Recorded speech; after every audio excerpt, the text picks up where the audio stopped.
Just imagine आपके पास आ रही है कॉल पर कॉल। परेशान होकर आप कर लेते हैं एक अननोन कॉल को पिक और आपके अकाउंट से हो जाते हैं हजारों लाखों रुपए गायब। आप हिस्ट्री, बैलेंस, ट्रांजैक्शन सब चेक करते हैं, कुछ नहीं मिलता।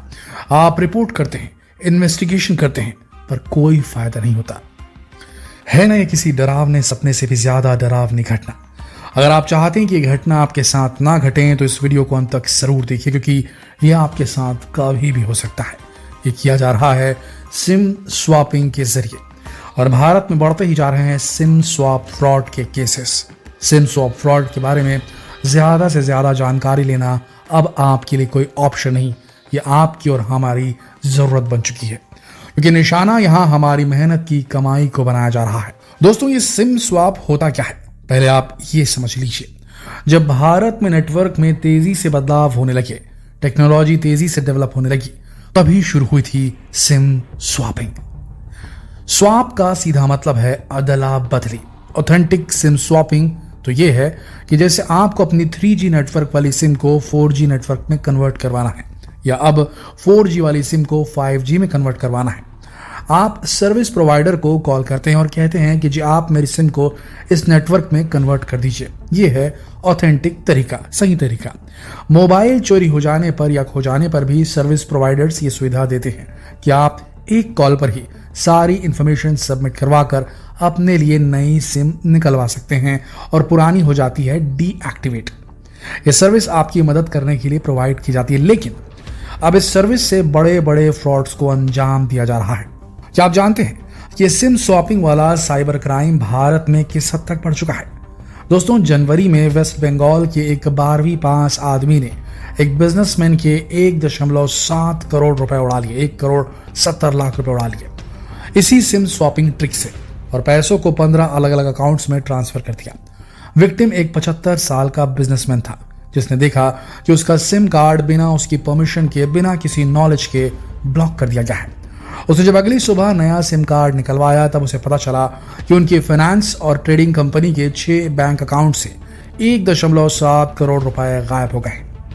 वो सारे बैंक अकाउंट उसी सिम कार्ड से लिंक थे जो ब्लॉक हो गया, और उस बिजनेसमैन ने FIR दर्ज करवाई। तब सारा मामला सामने आया और भारत के अलग अलग थानों की पुलिस ने सबको सिम स्वैपिंग फ्रॉड के बारे में अवेयर करना शुरू कर दिया। अमेरिका में तो बहुत समय से यह फ्रॉड चल रहा है। वहां 2021 में पूरे साल में सिम फ्रॉड के 1,611 केसेस दर्ज किए गए थे। भारत में भी 2-3 सालों से ऐसे केसेस सामने आ रहे हैं, लेकिन इस साल ये केस और भी बढ़ गए हैं।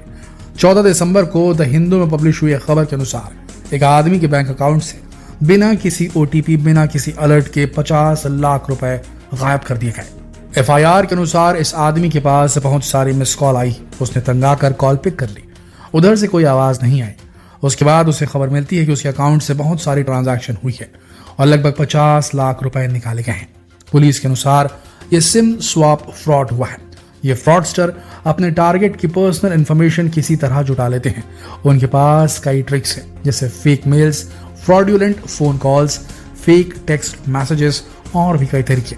उसके बाद ये उसमें इंफॉर्मेशन को यूज करके एक फेक ID क्रिएट कर लेते हैं। फिर सर्विस प्रोवाइडर को कॉल करके ऐसा दिखाते हैं कि ये उनकी ही रियल इंफॉर्मेशन है। फिर दूसरा सिम कार्ड इशू करने को कहते हैं। झूठ बोलते हैं कि मोबाइल चोरी हो गया या फिर पुराना सिम कार्ड डैमेज हो गया, इसलिए डुप्लीकेट सिम, सेम नंबर वाली सिम उन्हें दे दी जाए। फिर एक बार सिम उनके हाथ आ जाए, उसके बाद ओरिजिनल सिम ब्लॉक हो जाती है और आपके अकाउंट से जुड़ी सारी इंफॉर्मेशन, डिटेल्स, OTP सभी के अलर्ट उस डुप्लीकेट सिम पर आने लगते हैं। ट्रांजिशन के लिए जो भी उन्हें चाहिए वो सब कुछ डुप्लीकेट सिम पर मिल जाता है। बैंक्स का कहना है कि ऐसा फ्रॉड 2 फैक्टर ऑथेंटिफिकेशन के वीक होने के कारण पॉसिबल है। पुलिस को शक है कि ये जमतारा साइबर क्रिमिनल्स का ही नया तरीका है, लेकिन अभी तक ये बात कंफर्म नहीं है। दोस्तों, आप अगर अभी भी गूगल पर SIM swap fraud cases search करेंगे तो आपको 2022 के ही अनगिनत केसेस मिल जाएंगे। दोस्तों, अब ये लोग 2 स्टेप फ्रॉड भी करते हैं। आपके फोन में ऐसे ट्रोजन या मालवेयर का लिंक सेंड कर देते हैं जो हार्मलेस दिखाई देता है। उससे आपकी बेसिक सी डिटेल, आपका मोबाइल नंबर, नाम वगैरह उन्हें मिल जाते हैं। फिर आपको सर्विस प्रोवाइडर बनकर कॉल करते हैं और आपसे आपकी वो डिटेल्स मांगते हैं जो दूसरा सिम कार्ड इशू करने के लिए जरूरी है। ऐसी इन्फॉर्मेशन बहुत कॉमन है, इसमें कोई बैंक डिटेल्स शामिल नहीं होती, इसलिए शक भी नहीं होता। ये पहला स्टेप है। फिर ये आसानी से फेक पेपर्स और डिटेल्स की मदद से सर्विस प्रोवाइडर से सिम निकलवा लेते हैं।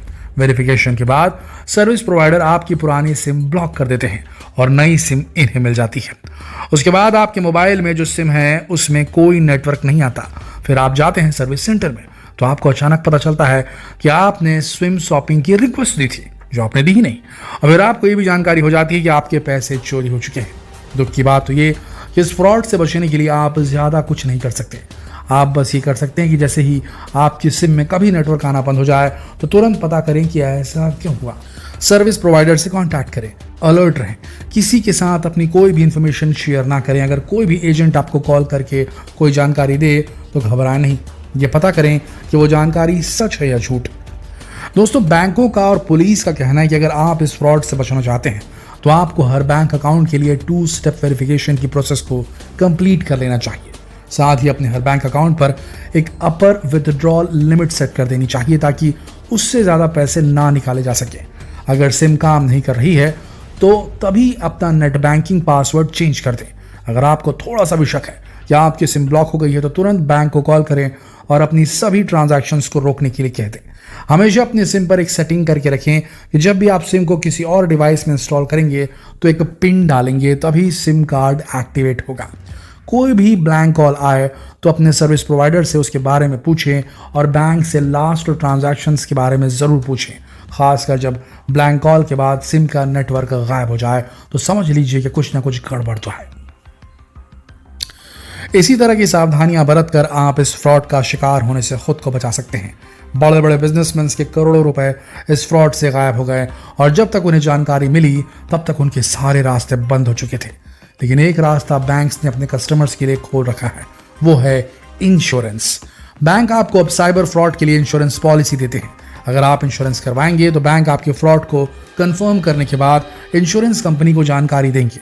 अगर आप 3 दिन में फ्रॉड की FIR दर्ज करा देते हैं और बैंक को जानकारी दे देते हैं तो इंश्योरेंस कंपनी से आपके नुकसान की भरपाई की जा सकती है।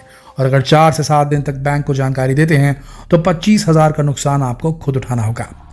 तो दोस्तों, अगर आप अपने पैसे सेफ रखना चाहते हैं तो ये सारी जानकारियां ध्यान में रखें। अगर आपने ऐसे इंसिडेंट को अपने आसपास एक्सपीरियंस किया है तो हमारे साथ उसे ज़रूर बांटें ताकि लोग अलर्ट रहें। इस फ्रॉड के बारे में अपने विचार हमें कमेंट करके ज़रूर बताएं और इस वीडियो को, इस बहुत ही महत्वपूर्ण वीडियो को ज़रूर शेयर करें फेसबुक पर, व्हाट्सएप पर, यूट्यूब पर, ताकि भारत अलर्ट रह सके। कल फिर मिलते हैं एक और ज़रूरी जानकारी के साथ। अब तक के लिए आप सबका इस वीडियो के अंत तक बने रहने के लिए